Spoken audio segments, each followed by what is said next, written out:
kids. How are you today? We are live back on Reading with Joan. And once again with me is Jemima and Jedidah. and we are the lovely people from Reading with Joan, and we are here to read with kids this lovely afternoon. I hope you have a lovely time with us. And as we read, I was preparing for today, and something occurred to me. Kids, while you're here with us, why don't you tell us the books you're reading, the title of a book, the author of the book, a short summary of the book, and what you learned from it. And we would read it on the program as one of the people interacting and the books that you're reading as we are locked down. I know we are locked down. It's a shame. The day is so lovely outside, but we can't go. But we can always have this time and we can have fun and we can interact and read. So, Jed, once again, where are you and can you read for us from where you stopped?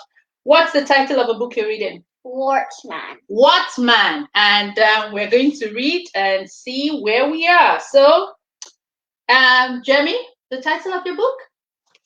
Science Geek Sound and the Secret Logbook. Aha, so we'll continue from that too. Okay, Jed, come on. I'm on page 54 to 56. A week later, George simply vanished, disappeared, wasn't there anymore. Wow. And a week after that, Penny Crusher got a wart on her finger. She said she cut it off me, but then she would say that, wouldn't she?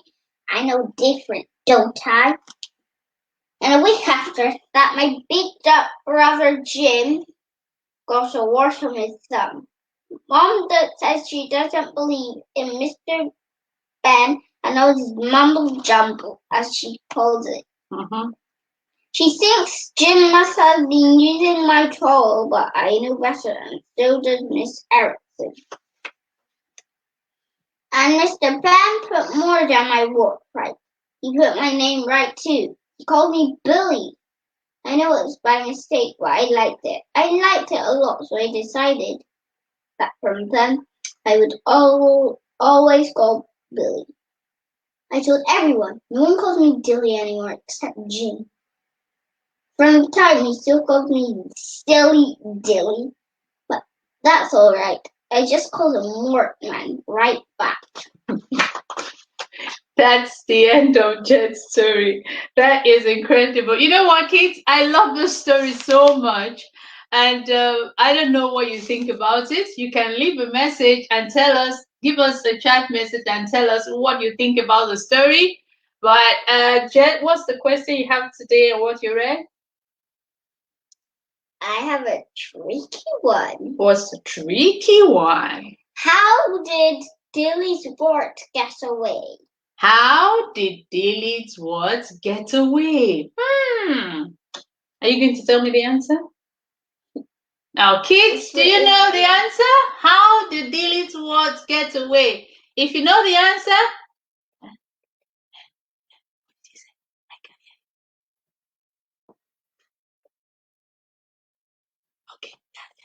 she's the only one that knows the answer. She's just mumbling. Do you know the answer? If you know the answer, tell me. But if you don't know Jed's question, I'll think of another question. But let's see, that's a question. Okay, good. Well done, Jed.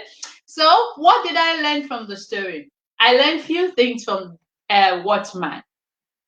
Number one, we should mind what we call each other. Silly names and name calling can affect other people poorly. Number two, children, we shouldn't lie because when we lie, we have to add another lie to another lie. Number three, we shouldn't laugh at others when horrible things happen to them because we don't know if it will come back to us. Remember Jimmy? Remember Penny? Both of them ended up having the wart. And number four, for kids, love yourself just the way you are. It doesn't matter if you have a what. It doesn't matter if you have one leg. It doesn't matter if you have one eye. It doesn't, like me, I have one eye right now. Yeah. And it doesn't matter if your hair is sticking out. Exactly. It doesn't matter if your hair is sticking out like this. Just love yourself the way you are. I learned so many lessons from the book, and I hope you did. And I hope you had fun reading Wartman. So, Jet, we'll be looking forward to reading with us next time. But hopefully, we'll get other kids on board to read a session. Well done, Jet. Also, Jet, do you want to play your violin right now so we can listen to what song? Son of the Wind. Okay, so come on.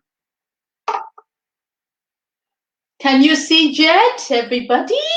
Yes. Okay, come on.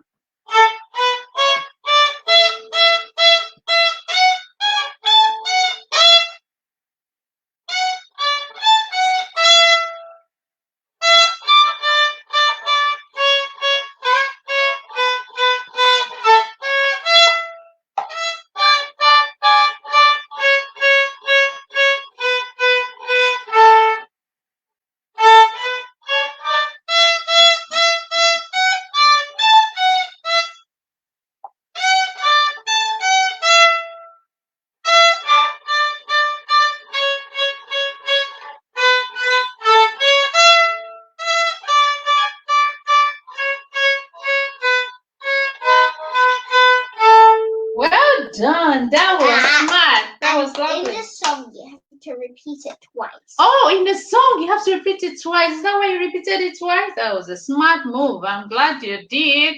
You know, I don't know anything. She's just a guru. Okay, good. All right. Now, Jamie, what book are you reading today? And we're looking forward for you to continue. Science Geek Sam. Can you give us a bit of a summary of what you've been reading for the past 2 days? I think we do that every time. Yeah. And you need to speak loud and slowly. Okay, come on.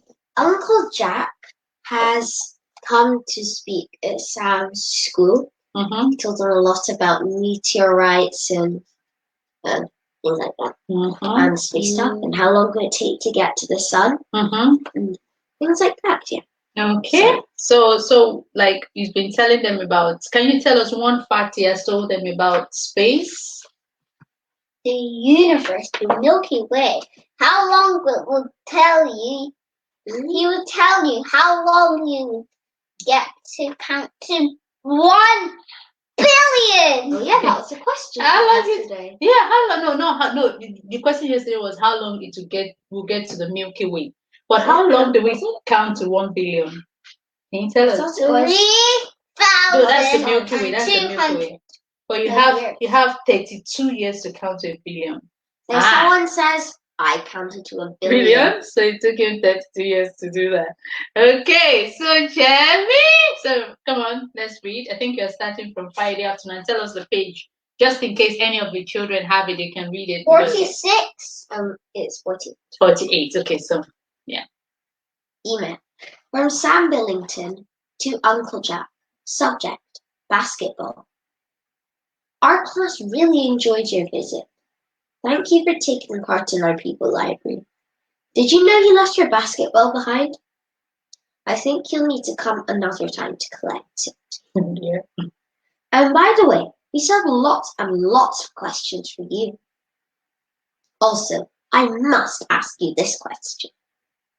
You told us that there was a super collision and the Earth split in two, into Moon and planet Earth. But then why is Earth a globe and not half a sphere? And what about the Moon? Cheers, Sam. From Professor Jack Scott McNeil to Sam Billington. Subject: reply, basket. Dear Sam, thanks for your message. I thought it was wonderful to come and tell you and your classmate all about the universe. You asked so many great questions, and no, you wouldn't end up with 2 half spheres, even if it does look like that when it's a half. If you bash 2 watermelons against each other, they'd smash into dozens of little bits. This is sort of what happened during the collision, but those floating pieces were pulled back together by gravity, and this is how the Earth and the Moon were formed. Over time, gravity pulled all of those loose pieces closely together and formed 2 perfect spheres that spin around each other. Best wishes, Uncle Jack. From Sam Billington to Uncle Jack. Subject: reply, basket. Oh yes, I also wanted to ask you this. Do you know why so many ships disappear in the Bermuda Triangle? What is a Bermuda Triangle? It's a place in the Pacific, Mm-hmm. I think, Mm-hmm. and it's a triangle where lots of ships get lost, apparently. And no, anybody that gets there get lost too, right? Apparently. Oh, good. Good Find out if information. that's true. Okay, all right. Come on. Apparently. Okay, come on. From Professor Jack Scott McNeil to Sam Billington. Subject, reply, basketball. That's a myth.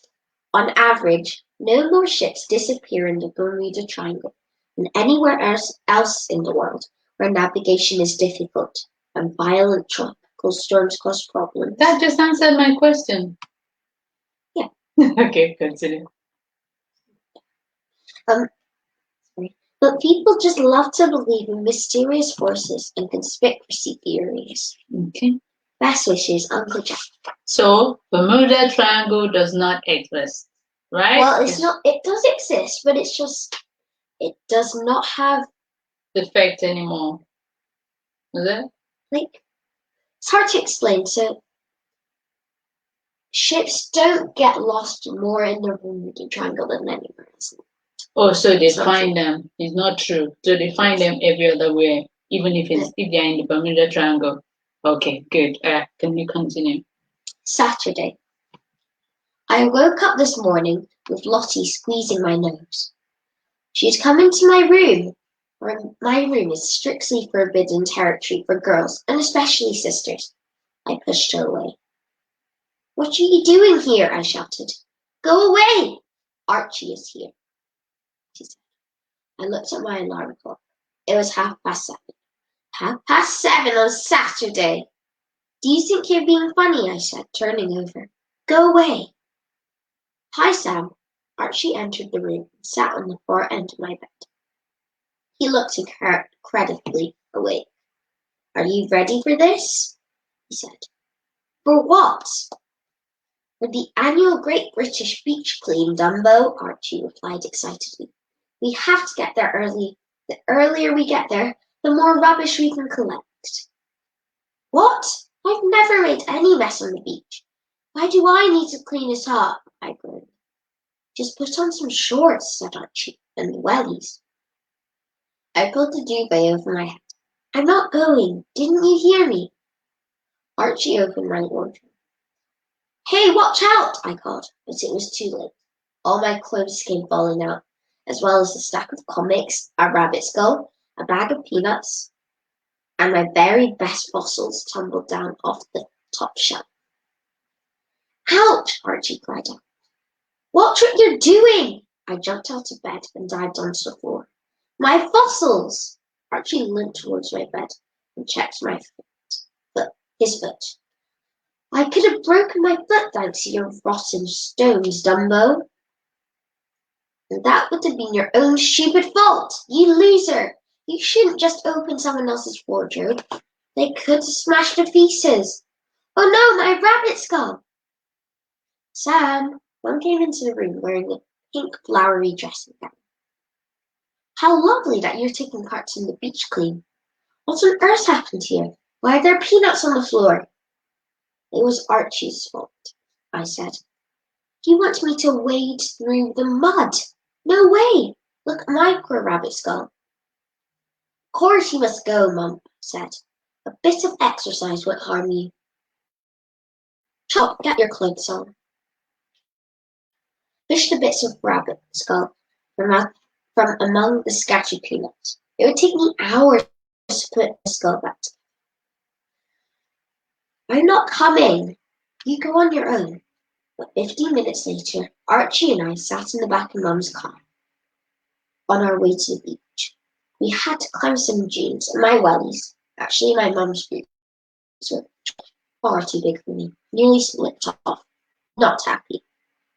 All of a sudden, I heard Christy's voice. Hey, Sam, are you helping out too? Of course, I said. I quickly bent over to dig a plastic bottle out of the sand. But not before I noticed that today she had hundreds of really cool black plants with small, colourful beads. I'm all for cleaning up on the beach and for the environment and so on. Me too, Christy said cheerfully. All of a sudden, the day seemed a bit brighter. Wow. Within 2 hours, I had collected 6 bits of fishing net, 18 plastic bottles, a rusty trike, a green welly size 11. That's all. I had to wade through the water to get to the welly, as it was stuck in a mud bank. With hindsight, that was a bad idea. The water looked shallow, but there was actually a deep hole in the bottom. As I went in, the water came up to my middle. Archie tried to pull me out, but my left welly had got sucked into the mud. Instead of stepping out of the hole, I fell forward and got completely soaked. When I got back up again, I was only wearing one welly, and it was full of water. Yuck. Why did we get in there in the first place? That water is nearly 2 meters deep, Archie said. It isn't my fault that there was a hole in the bottom, I said, feeling really frustrated. I could have drowned, all because you had to clean up the beach. Christy came running over, her plastic carrier bag bouncing up and down. Sam, what happened? Nothing, I said swiftly. I just wanted to test how deep it was.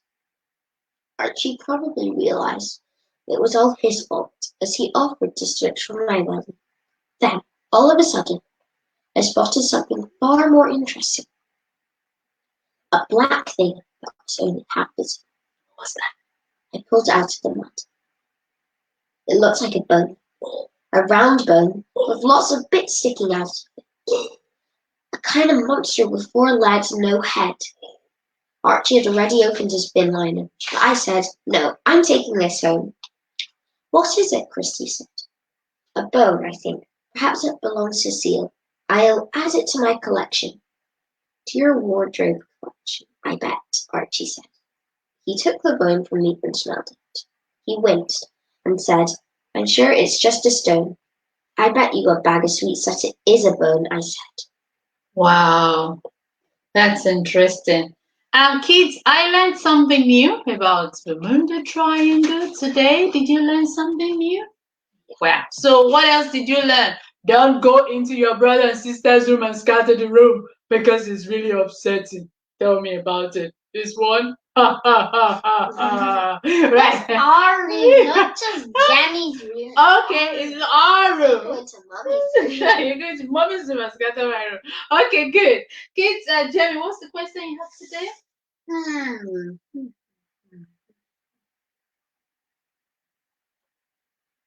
What did Uncle Jack forget? Oh yeah, that's a good one. That's a good one. What did Uncle Jack forget in the school after he left? Anybody that knows it, raise up your hands and you'll be the winner. Does anybody know it there?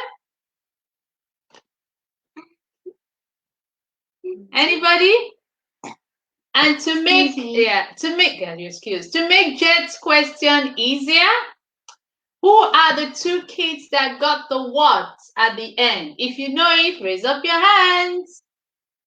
Who are the 2 kids? The 2 kids that got the what? Someone here know? Does anyone here know? You can type it and tell us. Someone knows here. Okay. Who are the 2 kids? Ayo? Unmute Ayo. Huh? I think one of them is Penny. Penny, good. Well done. Who's the second kid? Auntie E. Jet. I said Auntie. Yeah, Ayo. Chibuma. I'll ask. Let Chibuma in. Okay, let me mute and unmute. Yeah. Cool. Penny and Dilly. Wrong. It's not Penny and Dilly. I go back to Ayo. It's not. So it's Penny, but not Dilly. Who's the second one? Ayo? Josh, do you know it? Josh. Ayo, do you know it? No, I don't know. You don't know the second one. If anybody knows the second one, we'll be looking forward to the answer. Or what you could do is to go back and watch the video on your mommy's Facebook and tell us the answer because it's there. So you can win the whole prize because today we just have a half prize. And secondly, what did Uncle Jack forget? Does anybody knows what Uncle Jack forgot in the school? Huh?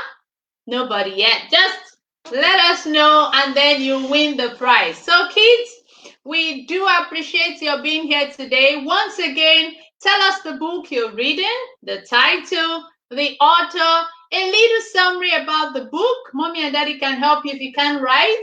And then you can tell us just a line of a lesson you learned, just like we learned the lesson from Wartman. What lesson did you learn from the book?